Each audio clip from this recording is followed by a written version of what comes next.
Hey guys, it's Becky with Design Bundles, and today I am super excited to talk to you about Cricut Infusible Ink. Now I marked this video as Infusible Ink for beginners because the name Cricut Infusible Ink can be misleading. You do not have to have a Cricut to use this product. In fact, we are going to show you how to complete a project with your Silhouette Cameo 4. And of course, if you have a Cricut, you are free to follow along because all the basics are the same. So we're going to go ahead and jump over to the software and get started. Now when I'm setting up my file for the Cricut Infusible Ink, what we're using today are some car coasters. And those ceramic car coasters are about, I believe I measured them at 2 5/8. So that's a little over 2.5 inches. So what I'm going to do is I'm actually going to draw 2 circles. And I want these to be, we'll do just 3 by 3. Now it's important when you are doing sublimation that you want to create a template that has a little bit of room for bleed. And that's what's really going to saturate the edges of your design. You don't want to end up with white edges, okay? And it also helps you line up your design because you can see the edge around the outside of your substrate. So I'm going to merge in the 2 files that I'm going to use. And I got Spooky. Now I chose these designs because car coasters are actually very inexpensive. And that means that I can have fun with different seasonal designs all year round in my car. And they're just really cute. They're really cute to make as gifts. People love them. Now, one thing that I want to do is I want to make sure that these are not bigger than my car coasters. So I'm actually going to make them 2.25 by 2.25. And I will repeat that with each one. And then I will select each one. I'm going to use this little shortcut up here. Watch, that's your center shortcut. And I can center each design. I'm going to drag them up here to the top edge. And I do need to flip, okay? Because we are going to cut our design and then flip it so that the ink is against the substrate. That'll make more sense once you get to see it in person. But I'm going to click over to send. And the closest preset, now I'm showing you this in Silhouette Studio, but remember, this is the same basic concept as using Cricut Design Space. So regardless of what machine you're using, these steps will still be the same or similar. But Cricut, you guys in Design Space should have a preset for Infusible Ink. We do not because it's not a Silhouette product. But the closest that I have found that works really well for me is actually in my fabric settings. I use the fabric thick like canvas, but basically you can use any preset that you want, but what you're looking for is a blade of 5, and then your force can vary a little bit. Make sure you do some test cuts. I go ahead and use the force of 33, but I've heard other people say they can get down to as low as 25 on their force. You definitely don't want to cut all the way through. The Cricut Infusible Ink has a clear backing on the back of it. Again, you'll see that when we're looking at it in person, but just like with vinyl, you want to leave that backing in place, okay?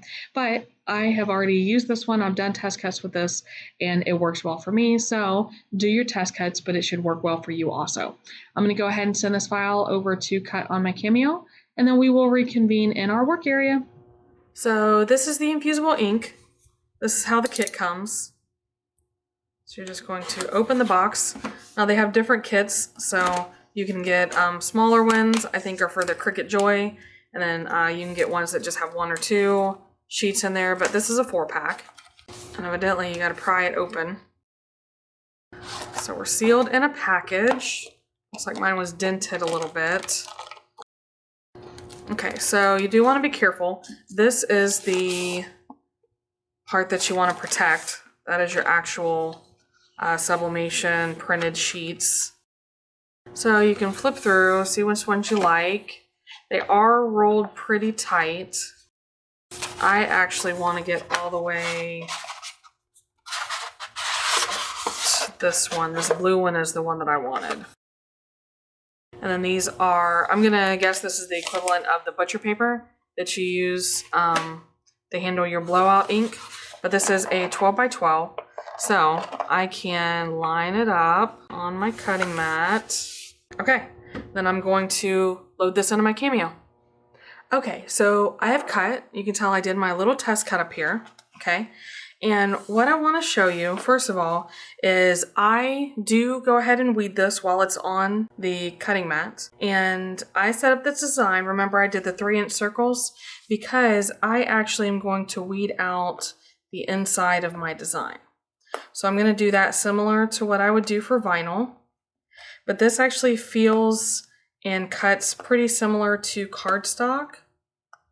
So you definitely cannot treat it like vinyl in my opinion. So I'm just going to continue to do that until my whole design is taken out. Okay, so now what I'm going to do, I'm going to go ahead and remove it from my mat. Now it's important to remember, well, maybe I haven't told you guys this, but there is a clear backing on here, okay? So you wanted to be careful when choosing your cut settings. And those, the thick fabric cut settings worked really well for me, but you didn't want to cut all the way through. So now I'm just going to trim close, but not to the point where I'm really right up against my design, but I don't want to waste any of this sheet that I don't have to, because it's kind of it's a more expensive material than what some people are used to dealing with. So now I can pull off the outside and leave my 2 pieces here. Now I'm going to go ahead and cut these as well.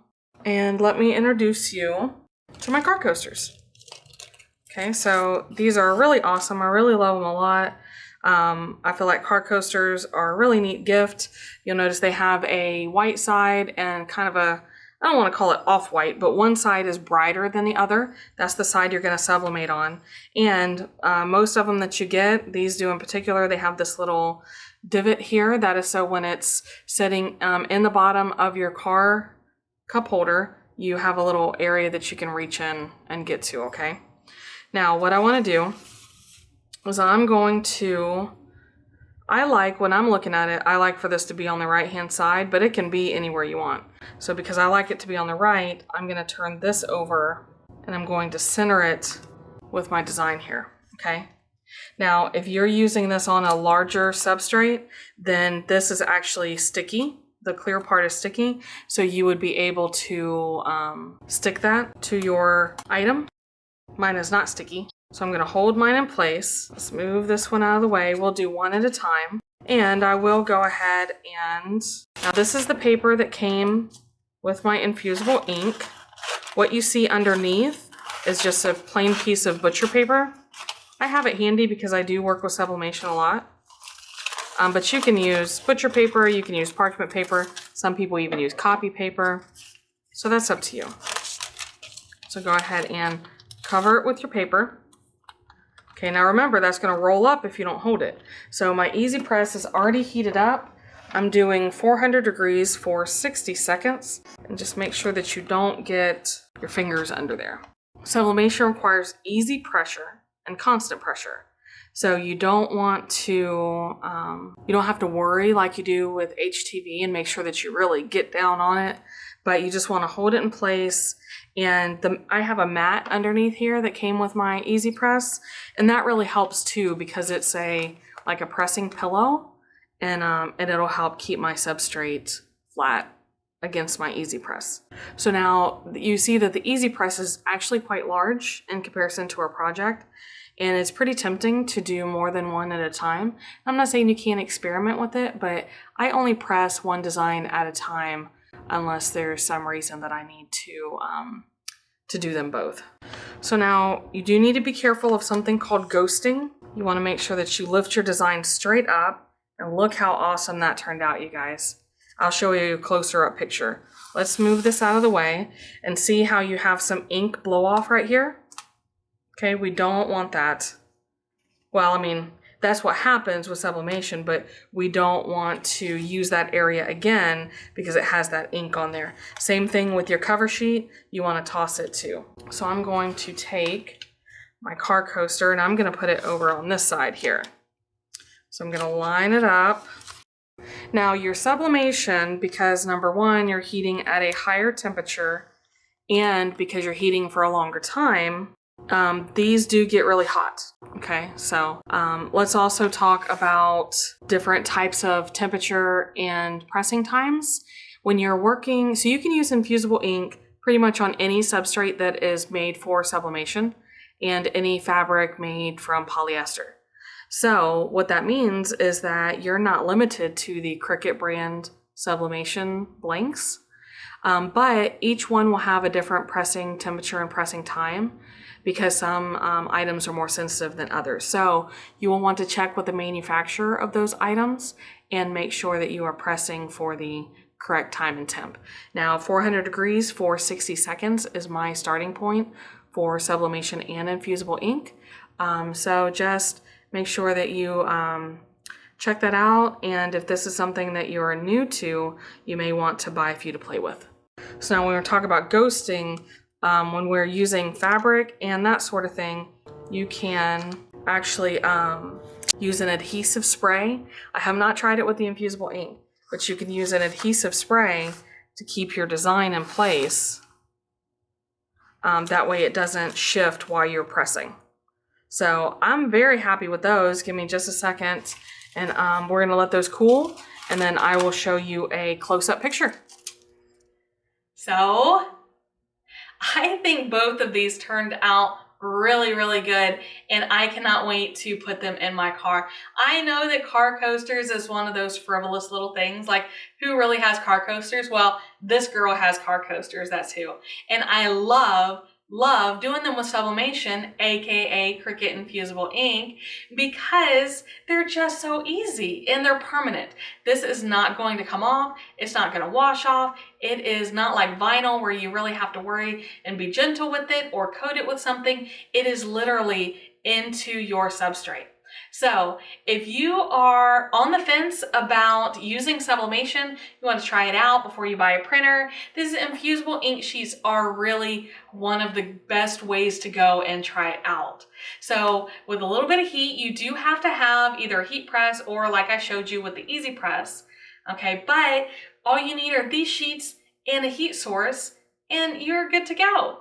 Now, of course, once you get into sublimation, you know, it gets a little bit more involved with designing and whatnot. But like I said, they're basically the same thing. Cricut Infusible Ink is basically sheets of pre-printed sublimation designs. So, you know, I won't keep going on about it, but I really do love the infusible ink, and I love that it's a great introduction to sublimation, and I love that you don't have to have anything special for it. So if you guys have any questions about, you know, infusible ink or how it compares to sublimation or how to use it with your cutting machine, make sure you leave those comments below, and make sure you subscribe to the channel because we always have really fun ideas for you right around the corner.